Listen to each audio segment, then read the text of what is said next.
Ano ang gagawin mo kung halimbawang nawala ang iyong ORCR at nawala rin ang iyong driver's license? Hindi ba't problema yon mga kois at mga sis? So, sa katulad natin na halimbawang laging nagmumotor sa kalsada, lagi tayong laman ng kalsada, sobrang importante yung mga dokumento na ito. So, yan ang pag-uusapan natin ngayon sakali na mawala ang iyong mga dokumento, mahalagang dokumento. Paano magkakaroon muli? Ano yung mga step na kailangan mong gawin? Ano ang mga requirements? So, kung interesado ka na malaman ito, patapusin mo ang video at kung bago ka pa lang sa akin channel, please click the subscribe button at huwag mong kalimutang i-click din ang notification bell para updated ka sa mga susunod kong mga video. So mga kois, pahinga muna tayo sa checkpoint ngayon. No? Marami na tayong mga nagawang mga informative content pero marami pa rin yung mga nagre-request katulad na lang ng mga ito, yung content na to. So may nag-PM sa akin, content naman kois kung papahalimbawang mawala ang iyong ORCR, ano bang gagawin mo? Kung halimbawang mawala ang iyong driver's license, ano bang gagawin mo? So, for the information po ng karamihan, napaka-importante ng ORCR. Ang CR po, o yung mas kilala na Certificate of Registration, ay talagang kapag hindi mo daladala yan sa iyong sasakyan o sa iyong motorsiklo, violation po yan. So, impoundable po sa LTO kapag walang papel ang iyong motorsiklo. Kailangan na kailangan is talagang merong ORCR yung iyong sasakyan o yung iyong motorsiklo.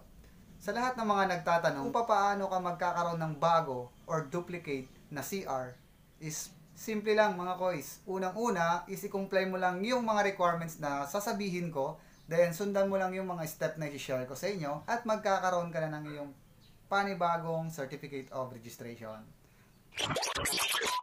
Meron lamang 4 na requirements mga kois kapag ikaw ay magpapa-duplicate or nawala ang iyong Certificate of Registration. By the way mga kois, ang Certificate of Registration ay ganito ang itsura. Makikita natin na halos nandyan lahat yung mga technical details ng motorsiklo o sasakyan na meron ka. Nandyan din makikita yung mga engine number, chassis number, kabilang na dyan yung motor vehicle number. So mga kois, etong may yellow background na yan, o mas kilala na CR, kahit photocopy lang siya, is tinatanggap po yan sa mga checkpoint. Maging yung ORO, official receipt. Ito naman yung mukha ng official receipt. Kulay blue naman yung background yan kapag original. Taon-taon po is napapalitan yung official receipt natin. Every time na magre-renew ka, mapapalitan po yan. Pero yung Certificate of Registration po ninyo, yun na yun po. Kaya dapat is nagsisecure kayo ng maraming photocopy. Kaya minsan, pag nadadamage, pag nawawala, kailangan mong magpa-duplicate. At kaya nag-i-exist yung mga ganitong video. Sabi ko nga kanina, 4 lang yung kailangan mong i-secure na requirement.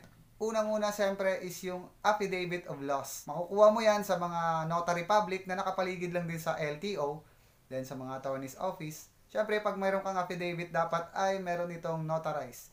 So, notarized dapat yan mga kois. Nakalagay dyan ng yung engine, chassis number ng sasakyan o motor. Pagka na-secure mo na yan, is magsisecure ka rin na latest OR ng iyong sasakyan na nakarehistro. Pero kung kabilang yung OR sa mga nawala rin, kabilang siya sa mga ipapa-affidavit of loss mo. So, by the way, CR lang naman yung pinag-uusapan natin mga kois, no? So, doon muna tayo magpo-focus kung nawala na ang iyong Certificate of Registration. Then, pangatlo is yung iyong MBIR form o yung tinatawag nating Motor Vehicle Inspection Report na available naman yan sa mga LTO District Office, sa mga evaluator. So, bibigyan ka niyan. At kailangan is duly accomplished yan.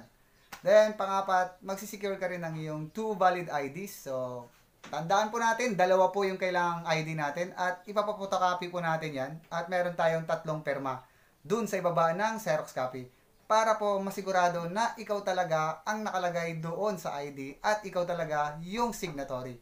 So, ganun lang kasimple mga kois. 4 lang yung requirements. Then, ipapasa mo na yun sa evaluators. You will be called para magbayad sa cashier. After mong makapagbayad sa cashier, ay agad-agad makukuha mo na ang iyong bagong Certificate of Registration.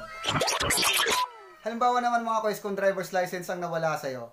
So, simple lang, ganun pa rin. Magpo-provide ka pa rin ng affidavit of loss.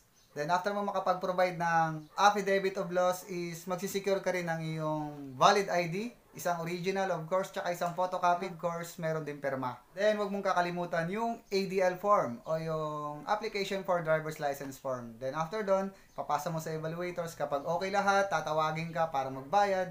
Then after few minutes, marirelease na sa iyo yung bagong driver's license mo.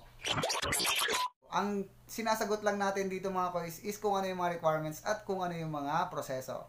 So, additional tips mga kois, sa mga nagtatanong po, yung affidavit of loss po natin, kapag ka na-notarize po yan, ang validity po niyan is 1 month lang. So, kung halimbawa dala-dala mo yung affidavit of loss, every time na mga checkpoint ka, at sobra na siya 1 month, hindi po yan valid.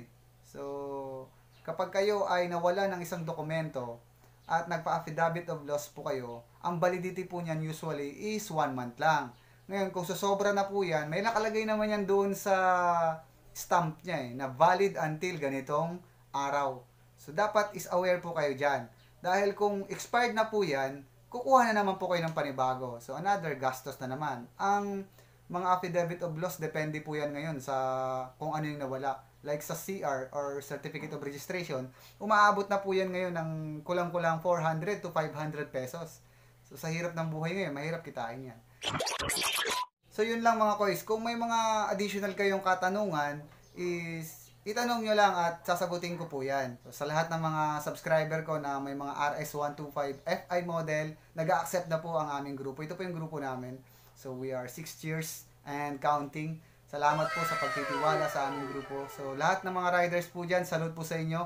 At patuloy po nating iangat ang dignidad ng mga riders dito sa Pilipinas. So, it doesn't matter kung anong bike yung nira-ride natin. Ang importante is yung disiplina natin.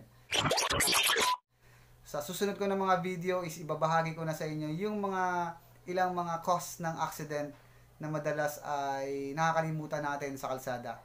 So, yun naman talaga yung purpose ko is makapagbahagi tayo ng impormasyon sa mga kagulong natin, sa mga driver na hindi talaga totally na-orient pagdating sa safety.